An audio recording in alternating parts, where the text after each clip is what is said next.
Right, welcome to this tactics video for the Tyrannids. So I've got my High Fleet Leviathan collection here, and I'm picking out particular units that I really enjoy using and have developed some tactics for. And the whole idea is to share those tactics with you a bit more in depth for these videos here, just to show you exactly how the mechanics work and how you can get the best out of your Tyrannid units. So before we get stuck in, a little showcase here. So in this video we're going to feature the Screamer Killer, one of the new resculpts from Games Workshop. I've got two of them painted up. I'll show you both here just so you can see as an alternate pose of these. So it's the set that comes in the Leviathan box set. Amazing model, really like it. Brilliant sort of crabby lobster kind of theme to it. Now this has been painted up using my contrast painting method. So there's 3 tutorials for the High Fleet Leviathan on the channel. One for this exact model here, so I'll show you how to paint the Screamer Killer, show you how to do the basing as well if you like the look of that. That's all covered in that video. One for the Winged Tyranid Prime, and also one of the smaller models, one of the Hormagaunts. So nice and quick. I could paint this up in a couple of hours from start to finish. Doesn't take too long. With the contrast paint, it's really helping out. So if you want a speedy way of painting Tyranids, and this is a classic colour scheme here, High Fleet Leviathan, then you can paint that up quick enough using the contrast method approach. There's a second one, just here. So slightly different pose. I put rocks on the back leg here to tilt him up as opposed to tilting down. You can see the difference. It just changes the whole torso and the head, the way it's positioned. And then the arms, I flipped them over. So technically they're upside down. So this one should be here, but I flipped it upside down and put it around the other side. A little bit of cutting on the joints and was able to fit them in. But you end up getting different poses with the arms. So it's the same model, but slightly different poses. I didn't want to duplicate, so I wanted to look organically different to each other. So that's a couple of tips that you can use. Just tilt up the back leg, swap the arms over, make them upside down, flip them over, and then you get some different poses with those. So that's the Screamer Killer. I'll show you the Tyrannocyte now because it's the combination here that I'm going to be talking about for this tactics video. So there it is, again, painted up using the contrast painting method. It's a strange looking model, but it's great to see them on the board. And again, I take 2 of those. So the idea is that the Screamer Killers are put inside the transport. So for discount 40k, do check out the OUTPOST. Link for them is in the video description below. Usually it's 20% off or more from your Warhammer. So it's a great way of getting hold of your stuff a lot better in price. When you use that link, it doesn't cost you anything to do it. When you use that link, it does help support the channel as well.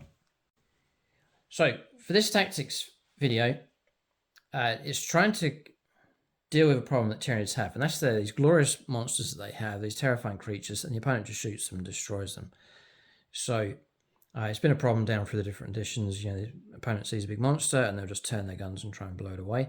So the options are you can try and weather that storm and just push forwards, but you're going to take the fire. You can try and hide on the table, but that can mean you're hiding, slinking away, not getting into fights, and you're having to go the long way around, trying to avoid being shot at, and sometimes tactically it's not that great either. Sometimes you do have to just take the damage and push forward. Some of my models, some of my miniatures units have to do that in this list. But for the Screamer Killer, I want to try and sneak them onto the board to get them into to fight as efficiently as possible, and preferably without taking any damage at all. So the way to do that is to drop pod them in. So if you look at tactics going on with this, you're welcome to copy this combination. If you do, let us know in the comment section how you get on.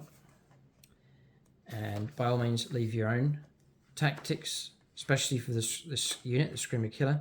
I think this is the best way to use them, and it's a really fun way to use them as well. So Screamer Killer, first of all, just run through the stats here, just go through these. So movement 8, so they're okay, but they're not that quick across the board, so this is why I'm saying deep strike them in instead. Toughness 9, 2 up save, which is excellent. 10 wounds to try and get through, that's quite important, we'll come to that. Leadership 8, and OC of 3 as well. So stat line, it's not too bad. Current points cost is 170 points, so they're not exorbitant in points cost, but they're not cheap. So it is worth trying to keep them alive and trying to get the best out of them that you can. The bioplasmic screen for shooting, it's okay, but don't rely on it too much. Range 18, D6 plus 3 shots, it's blast, it's assault weapon. Forced hit, strength 8 minus 2 and 1 damage. And then the main point taking these is close combat. Screamer Killer Talons, you do get 10 attacks, which is a real nice amount of attacks. 3s to hit, strength 10, -2, and 3 damage. So they'll cause trouble for units. They're not utterly deadly, but they're okay, and there's a nice bit of durability with them, and there's a fair bit of effort to get rid of them. So there's a bit here about Death Scream. If you hit them in shooting phase, the opponent has to take a battle shock test. So that's a Screamer Killer. It's an OK unit. It's there to tie up and to ambush. I use them as an ambush type unit by using the drop pod. So we'll take a look at the Tyrannocyte. It's a bit weird thinking of a Carnifex or Screamer Killer coming down in a drop pod, but you can do it. I hope you can. Or you can correct me if I'm wrong on this one. So the Tyrannocyte itself, so that's the combination, and it just looks so cool on the table. Deep striking Carnifex is just an immediate psychological threat. Movement 8 on this, so it will keep up. Once they've landed, they can potentially move off. This thing is like a drop pod, but it moves, it shoots, and it fights. So this is a unit that when it lands, it's not useless. It has a use. Toughness 9, 3 up save, 10 wounds, again like the Screamer Killer. It's actually dropping 20 wounds worth of stuff onto the board. OC of 2 as well, so not bad. You can actually hold on to objectives. When it moves, it's going 8 inches, so it's not too bad on movement. It can shoot a little bit, range 24, 5 attacks, strength 4, force to hit, strength 5, -1 and 2 damage. And close combat, 6 attacks, force to hit, strength 7, -1 and 2 damage. It's not bad, a little bit of extra going on with that. So it's not just dropping a unit down, but it can shoot and fight, hold objectives as well. So it says aerial seeding. It's got deep strike ability, by the way, and aerial seeding. So this model must start the battle in reserves, but neither it nor any units embarked within it are counted towards any limits placed on the maximum number of reserves units. So it's not going to impact, the limit on reserves you can start the battle with. This model can be set up in the reinforcement step of your first, second, or third movement phases, regardless of any mission rules. So you can, this is really good, you can come down on turn 1. This is further adding to your ambush ability, regardless of any mission rules. So bear that in mind. You can come in turn 1 and try and remember that. I forget sometimes, but have it on standby. You can drop these in on turn 1. Any units embarked during this model must immediately disembark, which is fine. You want it to get out and fight after it's been set up on the battlefield. And they must be set up no more than 9 inches away from enemy models. So that's just the usual rules. After this model's been set up on the battlefield, no units can embark within it. So, what can you put inside? This unit has a transport capacity of 20 Tyranids infantry models, which is fantastic. It's one Tyranids monster model with a wounds characteristic of 12 or less. So the Screamer Killer has 10 wounds, so that will fit inside there. Each infantry model with a wounds characteristic of more than 1 takes up the space of 3 models, like Tyranid Warriors, for example, which is another unit I thought about bringing down inside this. So, 2 ways you can go about playing. This is a big tactic here. This is an important one. 2 ways of deep strike in. First is just on your turn normal deep strike. So you deep strike in, you disembark, and then you can try and go for the 9-inch charge if you're playing aggressively with them. So there's some chance of it going ahead, but the downside is there's a 9, there's a 3, there's a 9 again, it's a bit against the odds. There's a 7, there's a 5, and there's 11. So you've got some charges will go ahead, but the odds are that most will not on a 9-inch charge. So that's a problem. It's always been a problem, the 9-inch charge. So how to counter that is by using one of the core stratagems. So this stratagem here called Rapid Ingress. And remember, this is turn 1, turn 2, turn 3. Brilliant stratagem. Keep it in your back pocket. Use that CP to sneak one of these in. So instead of going my turn, drop it in, try and go for the charge, fail the charge, the opponent turns their guns and blows them away. The other way to play rapid ingress is to play Rapid Ingress. So it's at the end of your opponent's movement phase. So on opponent's turn 1, after they finish moving all their models, you say, well, hang on a second, before we shoot, I'm going to use Rapid Ingress and I'm going to deep strike in now at the end of your movement phase with this combination across here. So you deep strike the model in, over 9 inches away, disembark with your Screamer Killer, and then you're set up ready. And this is the key part. You're ready then to move off when it comes around to your movement phase and you've actually gained yourself the initiative.